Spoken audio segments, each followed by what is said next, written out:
We're live. The War Four is live, reacting to a game that's not even over yet because the network has decided that we don't need to see anymore. Caesar, right now the score is 85-69 with 3:28. Now we are receiving the official stats broadcast from inside the arena. Ike Jones is there live. We're hoping to bring him in with us here in a second. I want to kick off the pre-post game by talking a little bit about Jay Williams' comments. He has not been high. Him and Seth picked Kentucky before this one, Caesar. It has been a wire-to-wire dominating performance by Auburn. Auburn has led for 36 minutes and 1 second. Kentucky's led for 19 seconds in this game. Your initial reaction to what we've seen, not the best game for Janai Broome, but certainly Miles Kelly, 27 points on 9 of 15 shooting and 8 of 12 from three. I mean, you have to shout out the wing players and Broome supporting cast. What they did is made Broome struggle a non-story, right? Because has not been close. Kentucky's been able to pull within 2 possessions at times throughout the game, but Auburn has answered every run by Kentucky and extended this out. This has been an impressive performance. It's a shame that Auburn fans are unable to witness this live. It's a shame because, again, you're talking about the first victory in Rupp Arena in what, 37 years, 37 years, something like that. Yeah, it's been a long time. So to see Auburn play the way that they're playing, a lot of people picked either a close game with an Auburn victory or a Kentucky victory outright, Mike. No one predicted this. Auburn hasn't lost a road game in the SEC yet this year. As a matter of fact, the only true road game they've lost, Caesar, was at Duke. The other loss coming at home to Florida. Right now, the score is 87-80 with 2 minutes and 53 seconds left in this one. Again, Miles Kelly leads all scorers, Caesar, with 27 points. Tahad Pettiford, a huge 21 points on 6 of 9 shooting, with Denver Jones going out after apparently being kicked in the ankle. So, look, Auburn is showing again why their strength is depth. They're the deepest team in the country. It's not particularly close. Obviously, I still think Janai Broome is the national player of the year, but your best players should be able to have an off night if you're the best team in the country and you still turn in a performance. Again, Jay Williams pointed to Zvonimir Ivisic for Arkansas going 0 versus Auburn and them losing. And my response to that is, well, he wasn't the only one that had an off night. Auburn had people with an off night, and they won. And that's the thing is that on their off night, your best or your worst or whatever you're bringing to the court has not been good enough in most cases to beat this version of the Auburn Tigers. Another narrative leading up to this game is how Kentucky shows up in big games. They talked about how they've beaten a Duke. They've talked about how they've beaten Tennessee, and they've beaten some good teams. This is a team that I was concerned about, Mike, leading up to this game because it just felt like Kentucky was going to get up for this game, and Auburn answered the call. Mike, again, it's time for national pundits to begin to truly put some respect on this team. This is a national title contending team, and any team, games like this where people expect Auburn to lose, they make them look ridiculous. Jay Will, this L is for Jay Will, Seth Greenberg, and ESPN collectively as an MF and crew, Mike, for continuously doubting what this team is capable of doing. I am concerned about Denver Jones. I don't know if it's a matter of them just holding him out because they don't need him, or if he's seriously something's going on with him. But he's been able to put weight on his ankle. It wasn't like he needed assistance, so I think he'll be okay. But again, I'm proud of how this team has looked down the stretch of this game. Again, we are updating the score live here since there is no feed. 87-73 now with Auburn up 14, 2 minutes and 23 seconds left in this one. Kentucky's hit 3 of their last 3 field goals, and Auburn has hit 4 of their last 4 field goals. Mike, talk one of the topics going into this game was 3-point shooting and how Kentucky lives by the 3. They're 4 of 15 today from 3-point. Auburn again putting the clamps on Kentucky beyond the arc, shooting just 27%. Man, just talk about they talked about Auburn switching and how they defended the perimeter. What did you see there, man? Look, Auburn. We know Auburn is a great defensive team. And the fact that they're talking about it like they're just finding out Auburn is a great defensive team is sort of crazy. Right. Again, their strength has been depth in scoring and defense, and because of the way they play defense, you can win any kind of game your opponents want to bring to the table, and I think that's Yeah. what makes this version of the Auburn Tigers so dangerous. So on the road, defense is what is got Auburn winning game after game after game. I think this might be the best win of the year. Walking into That's saying a lot considering the type of wins they've racked up lately. I told everybody, I said, I don't think the history matters here walking into this one. I just don't think it matters. I think this is not Kentucky and everybody else in the SEC anymore. It's this version of the Auburn Tigers is different. This version of the SEC is different, Caesar. And what you're seeing Auburn clearly at the top of the pecking order. This clinches a share of the regular season title right now. I'm going to try something. I just want to see if we can add this. Again, Ike Jones is live on site. And he says, Caesar, that they're falling out of the arena right now. They are falling out of Rupp. Nice. It is empty. They are bye-bye. We're going home. No more. They've had enough. They've seen enough. Again, Ike Jones live on site. We hope that he will join us here in the post game at the end of this one. But look, man. Oh man, yeah, man. Oh man, you leaving? Oh man, come back, man. Where you going? Where you going? Look, if you're a Kentucky fan, visit the Rogue Shop. RogueShop.com. Use code RAPPORT to get 15% off your Rogue Shop order. Pain, sleep, stress, anxiety, Auburn Tigers, whatever's ailing you in life, the Rogue Shop has something that has you covered. Also, if you bet on this one, do it with our friends at Underdog. New customers can deposit and get up to $1,000 in bonus cash. Just be higher or lower on 2 different players, and bam, you have a chance to win big time, up to $1,000 in bonus cash.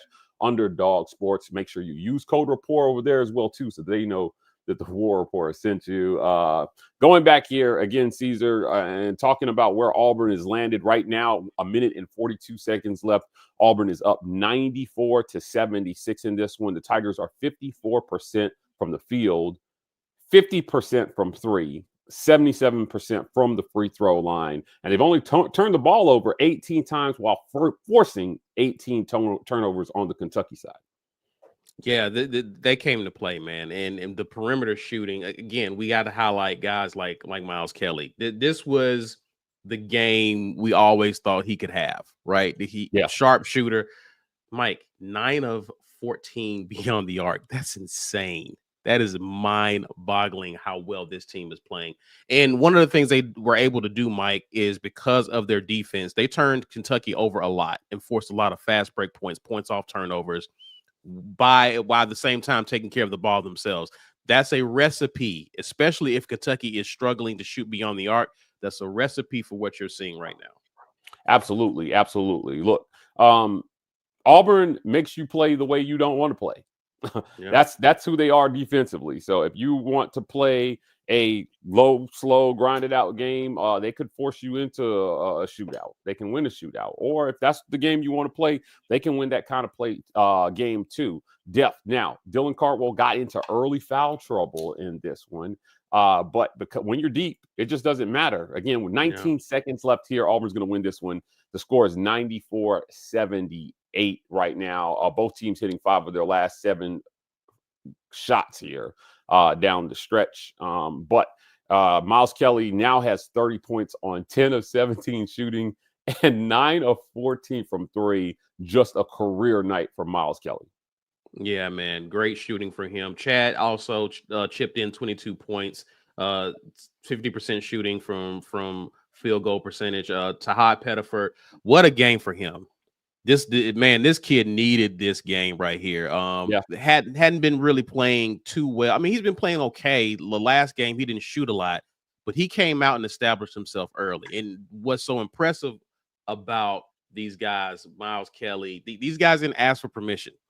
They were hot early. Miles Kelly had outscored Kentucky early in the game, right? So they didn't wait to see what Janai Broome was going to do. They went ahead and asserted themselves early and often. And there was a matchup that they were taking advantage of. Who was a kid by Kentucky? Whatever that was a scouting report. If he's on you, shoot it. I Right. can't think of the kid's name. I have to look him up and see. But obviously he was a weak defender for Kentucky, and whether it was Miles Kelly, Chad Baker, it could be an open guy. They're going to pull it on that young kid. So they were able to spot out a liability on Kentucky's side in terms of their defense, and they took full advantage of it, Mike. Yeah. We have a final. We have a final at Rupp Arena, 94-78. The Auburn Tigers beat the Kentucky Wildcats on the road to clinch a share of the regular season title. That's Auburn 94, Kentucky 78. Kentucky shot 46% from the field. Not a terrible shooting performance from them in this one, but certainly they came up some short in some areas. 14 of 17 from three is going to haunt them a little bit, I think, in this one. Plus, they missed 10 free throws here as opposed to only 7. Auburn went 24 of 31 from the free throw line. The big story obviously has to be bench points. Kentucky only 5 points from their bench. Auburn got 29 points from their bench, and they're regularly getting 20, 30 to 40 points from their bench night in and night out. When you have guys like Chaney Johnson coming off the bench, and he didn't do a ton in this one, but I think the big story here was Tahad Pettiford off the bench. Technically, even though he played most of this game, 21 points for Tahad Pettiford on 6 of 10 shooting, 8 of 9 from the free throw line there. But, Auburn had 4 guys with 4 fouls in this one. So it was tight early. Janai Broome had 2 quick fouls. Bruce Pearl was playing kind of a yo-yo, taking him in and out of the game, but I think they managed that well. And they didn't have to lean on Janai tonight. You had 2 guys step up. Now, early in the season, I go back to a game that Auburn won in a non-conference, and Miles Kelly came to the press conference and said, well, you never know who's going to be the guy who can go off. We feel like we've got 5, 6, 7 guys who can score 25 to 30 on any given night. I think that's bared out today. If you're Auburn, you only had 3 guys in double figures coming in this one, but 21, 22, and 30 points from those 3 guys, going to be hard to beat on any night. It was a big double. Big double figures. Also, the big story in this game, Otega Owe, who was the leading scorer for Kentucky, only 4 points, but he was in foul trouble throughout this game. He never got a chance to get it going. Meanwhile, Auburn had 3 guys who were on fire in this game. I believe that Kobe Brea was their leading scorer, had 21 points. He kept them within, I guess, somewhat striking distance, Mike. He didn't keep this from completely getting out of hand. But again, it was Auburn was in control because you had 3 guys who were able to pick up the slack. Again, Mike, Janai Broome had easily one of his worst games today. And his supporting cast, his teammates, made it a non-story because Auburn, this game really wasn't in doubt at any point in this game. And so because of their sharp shooting and how they played well on defense, that's a non-story. Yeah, agreed. 21 points off turnovers. So 18 turnovers for Kentucky. Auburn scored 21 points off those turnovers. Auburn got out-rebounded in this game 38 to 23. But it ended up being a non-story. Lots of second chance opportunities for Kentucky, but not a ton of second chance points. Only 16 second chance points in this game. 34 points in the paint for Kentucky versus 26 points in the paint for Auburn. Big stat here. Auburn, 22 points on fast breaks. They got out and they ran in this one. And they haven't had a ton of fast break points over the last 4 or 5 games. We've been tracking that. 7 steals for Auburn, 8 assists. Lots of great individual performances in this one. Usually that assist number is much higher for Auburn. In this one, we saw guys putting up shots and hitting shots. So, look, Kentucky is a good team. They're a good team. And I'm not taking anything away from Kentucky. I get it why everybody was nervous coming into this one, but I implored people. The history just doesn't matter. Throw out the record books. Throw out everything you thought you knew about this Auburn team or Kentucky from the past or Auburn that lost to Yale in the tournament last year. Caesar, it just doesn't matter. This team is different. The makeup of this Yeah. team is different. The core of this team is a different team than the one that lost to Yale last year. I think they've proven it. Again, now still undefeated on the road in the SEC with what? 2 games left to play, 3 games left to play. Yeah. They've got A&M, and they've got Bama, Yeah. and they've got one more, I think, maybe. Or is No, that that's it. That's it. That's It's, it. it's, it's, Yeah. it's the tournament. It's a Yeah, tournament. that's it. So one more win clinches the regular season title for Auburn. Assuming Bama doesn't drop one between here and Tuesday before meeting up with Correct. Yeah. Auburn. If Bama loses one, Auburn clinches it outright. But one more win for Auburn, which would be the next one would be at A&M in College Station, clinches it outright as well. They would be 2 games up on Bama with 1 game left to play, so not enough room. I know Bruce Pearl would love to make that game as meaningless as possible when it comes to that regular season crown. I expect Neville Arena to be full of little brooms, not representing Janai Broom, but also the sweep of Bama in this one. Again, we have a final in Rupp, 94-78. The Auburn Tigers come out on top. This was the 3rd best scoring team in the country coming into this one in Kentucky, right? Yeah. And Yeah. Auburn played the number 1 scoring team in the country, and Bama a few weeks ago held both of them under their averages scoring. Yeah. It's incredible. This is an incredible defensive team that Bruce Pearl has put together. And I think one of the things, Mike, too, is that a lot is made about how efficient Auburn is offensively and the fact that they can score with anybody. But this team is made up of defensive players. Like they defend, they play physical, they take things away from you, they make you do the things that you're uncomfortable with doing.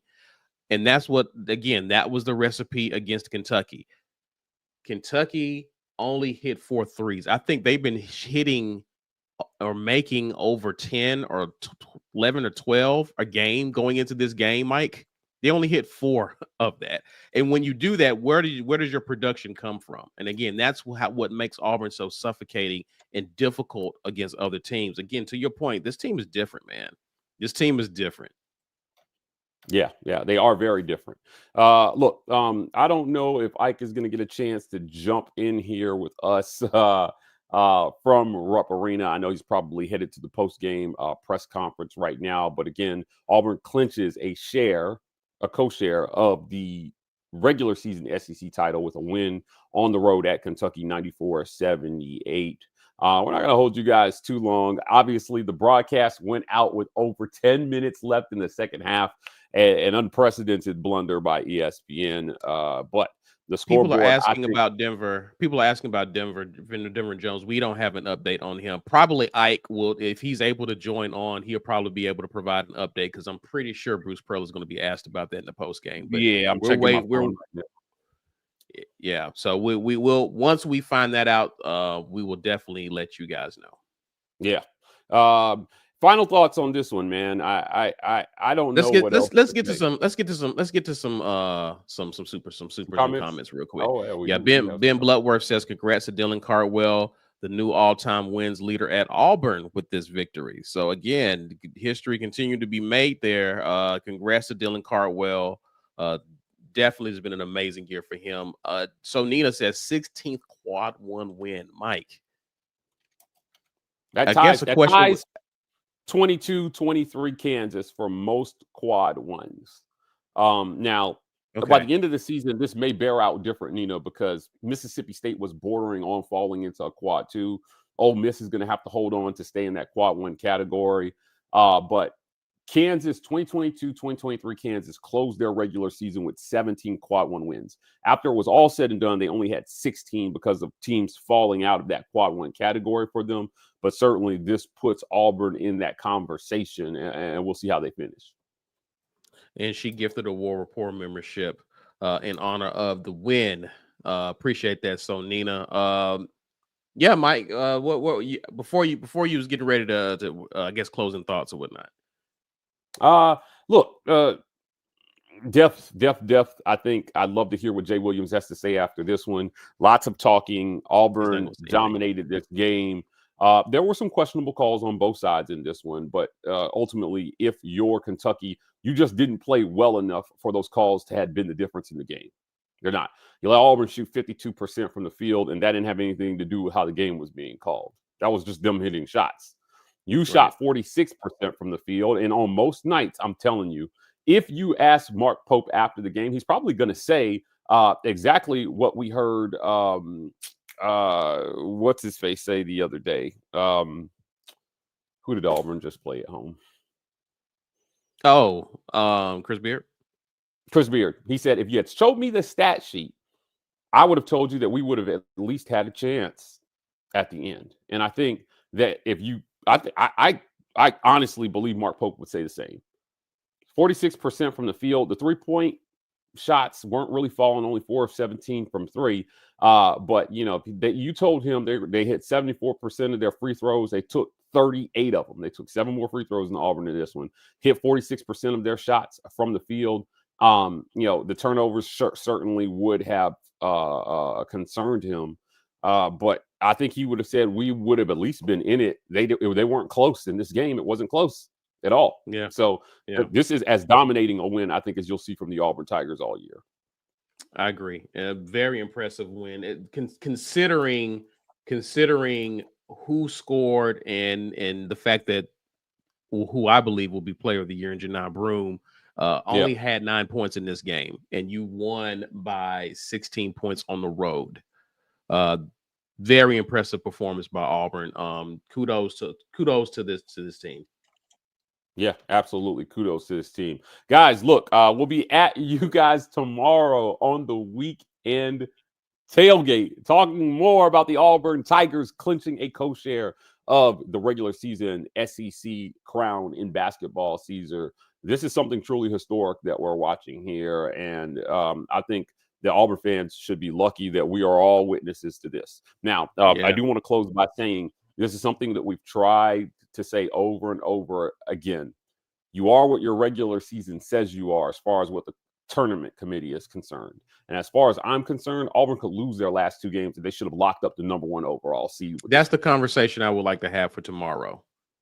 Is the #1 overall seed? Yeah.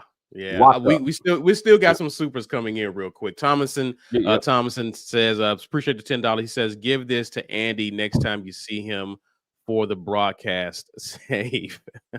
Yeah, absolutely. There was a feed there, courtside feed. Yeah, but wow, completely went out. That unreal. I don't even understand. Andy's out here doing God's work. Sabotage from within the arena.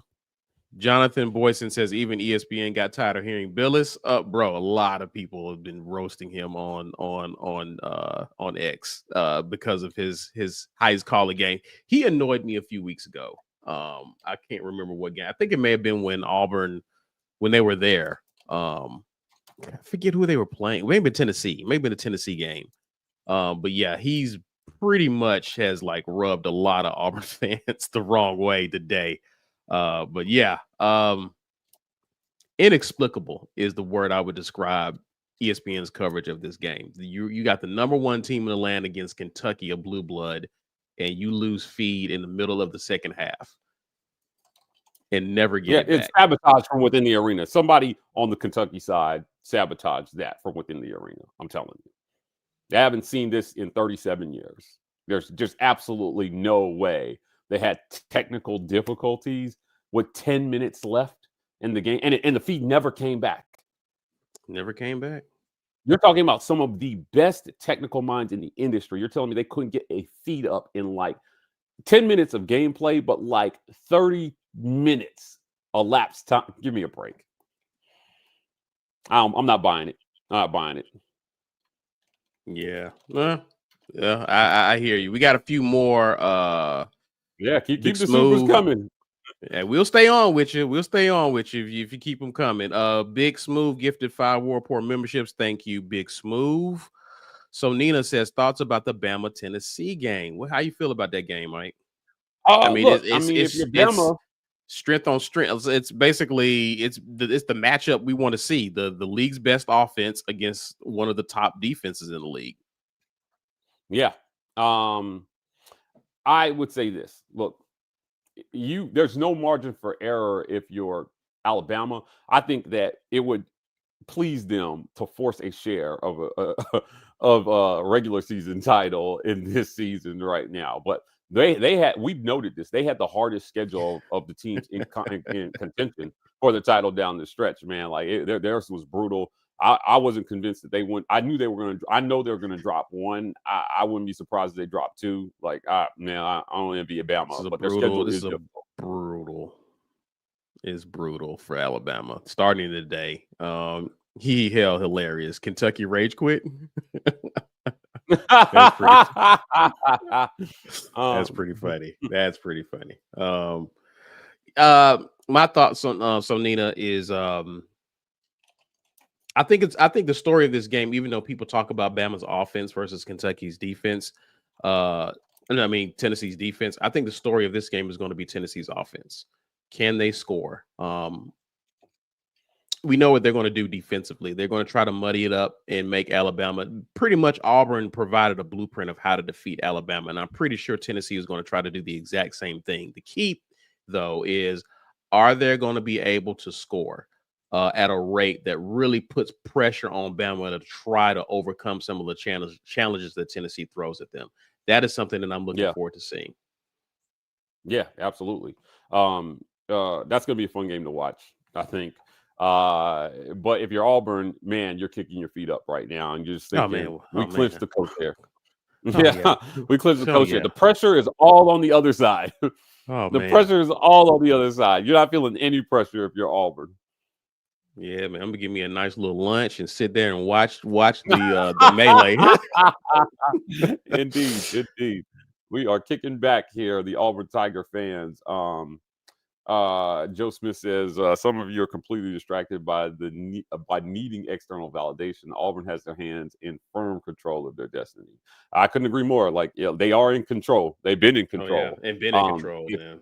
I'm not sure that people need external validation, though, Joe. I think people are just annoyed that these major talking heads get on TV game after game and just refuse to acknowledge what this team is, right? Yeah. Andrea Carter, shout out to her. She's invited to the cookout, fix her a plate. She's got a seat with her name on it, right? Just it's wrapped in foil, and there's a piece of paper with her name written on her plate for every cookout. But the other two, I don't understand Jay Williams. I don't understand. We ain't got no food, Jay. And the reason we got a food, Jay. Now, and let me tell you why, Joe Smith, external validation matters is because when you go on runs like this, right? I hope the biggest external validation they get is from the committee when they pick the number 1 overall seed. This is the thing I think that has most Auburn fans worried, because when you hear these talking heads talk, you hope there's nobody on that committee that's thinking that way. You just hope there's not, that they're not going to find some way to slide another team in, and it matters. That's how you end up in Spokane for the first round. Yeah. And also, too, what I'll say to this, Mike, is that there's too many games to watch in college. Like we talk about how many games there are to watch in college football. It's even worse in college basketball. So you have to imagine that the people who are making these decisions aren't watching all of these teams. So for some of these people, they do have to rely to an extent on some of the talking points that we're hearing from some of the people in media. And so if there's this ridiculous narrative, because you got to remember, the talk has gone from Duke to Alabama to Florida. It's always this doubt that Auburn, they're ranked number 1, but are they really number 1? And it's just like, come on, guys, give me a break. If the SEC is the best conference in college basketball this year, and Auburn only has 1 loss going into the final week of the regular season, what are we talking about? Right. What are we really talking about at this point? You can nitpick, you can find flaws in this team. Every team has them, and they're getting exposed for those. Auburn has only got exposed or lost 2 games to teams inside of the top 10. They don't have a bad loss on their schedule. Give me a break, man. Yeah. It's not a bad loss. All right. It might be the 2 best losses in the country, at Duke and against top 10 Florida. This is just unreal. Mercy says Kentucky fans have been talking trash all year. Hope this 16-point loss at home will shut them up. No, I'll keep talking.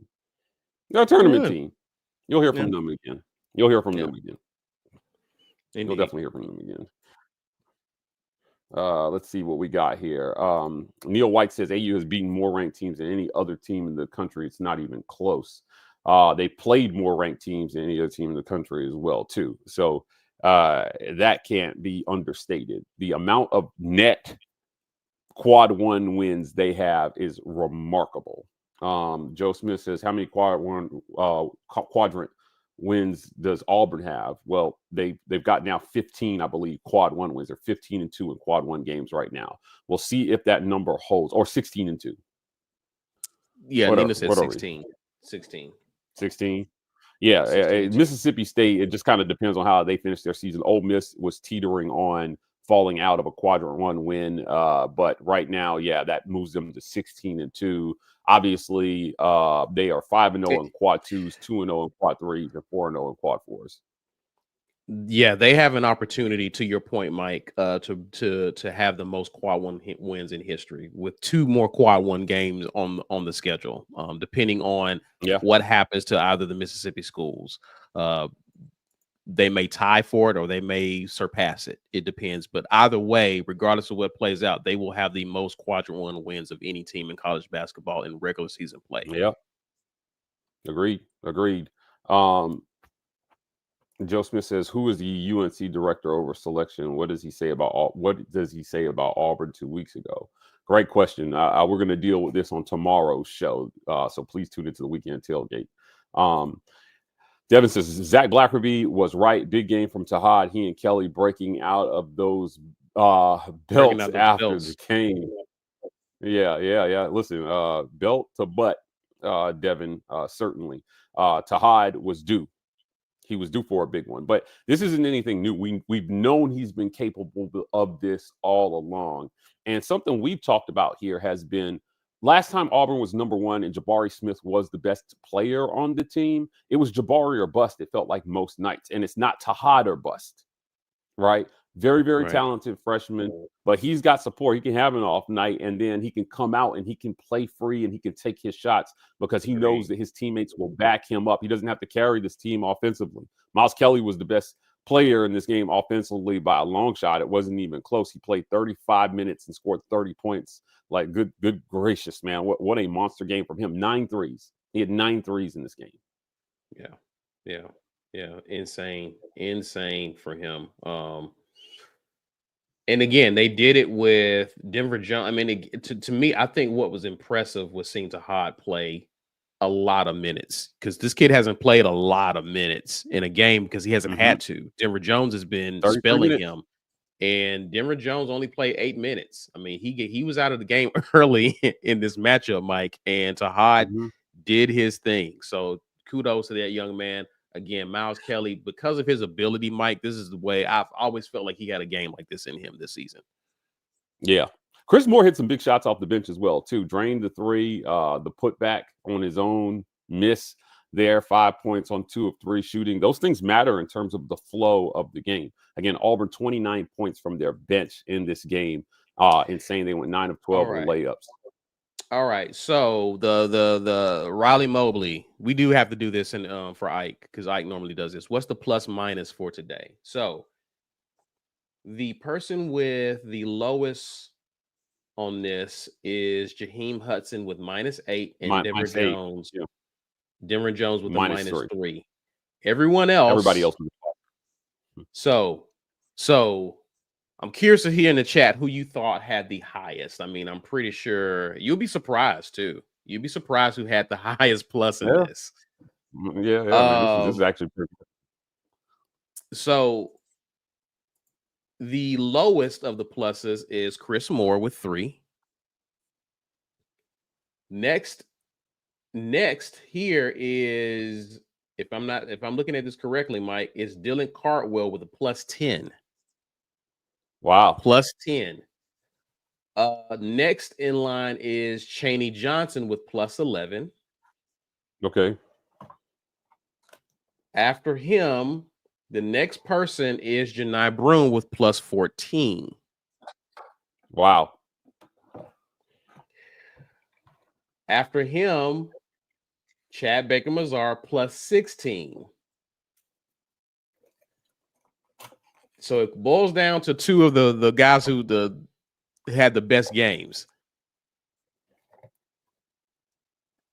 The person after him, Miles Kelly, plus 18. Tahad Pettiford had the highest plus of the guys 19. with plus Yeah. 19 in this game. So I believe, Riley, you called it, sir. You called it. Tahad Pettiford had the highest plus of the guys who played today. So Yeah. good stuff there, man. Good stuff. Listen, Mike, this again, this feels good. You got a full day ahead of you. Auburn won. Yeah. Big game. Jay Will was wrong. Sold me Bama might 4 o'clock lose. T-shirt. Yeah. Yeah, man. This is shaping up to be an amazing day. So Oh your my thoughts goodness. going into the final week of the regular season for Auburn, man. My thought is Auburn's the #1 overall seed, and it's not close. It just hasn't been close all year. There's nothing any team can do between now and the end of any conference tournament to overtake Auburn as the #1 overall seed in this tournament. Nothing. Absolutely nothing. I don't even think a co-share matters for Bama at this point. If Auburn loses out and Bama wins out and they somehow get a co-share, I just don't think it matters. I don't think it matters. I think this is as impressive a win as Auburn has had all year with the history that was broken in Rupp Arena today. Right? The blue blood aura, whatever you want to call it, Caesar, it was all like Auburn has busted every narrative people have tried to pin on them other than they just win. They pointed to close games that they barely won. Well, what team has gone on a championship run and not had games like Arkansas? Right. It happens. Yeah, the point is that the teams that are truly transcendent always find a way to win those games, and that's what Auburn did. It only matters if you are then losing games after that, and then people can come back and say, well, see, they played that close game versus Arkansas, and that's what that meant. They didn't do that. They bounced back, and they've been nothing but dominant since that game. I just don't it's just time to give them their flowers. Yeah, agreed. Hopefully this game won't hurt Broom winning player of the year. Randy Witherspoon said, I don't think it should. I don't think it would. I think you're allowed to have nights off. Yeah.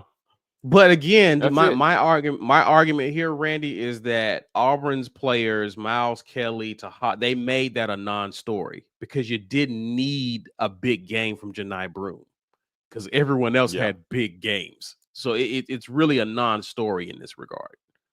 Yeah, he doesn't have. I think that's the beauty of this team. If you ask Janai Broom if he'd rather win National Player of the Year or national title, he's going to pick the national title. Yeah, that's it. This team truly doesn't care who the best scorer is, and I'm almost over this conversation about National Player of the Year. I really am. I'm almost over it completely.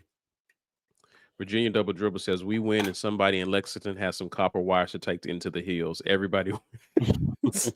Hilarious. That's amazing.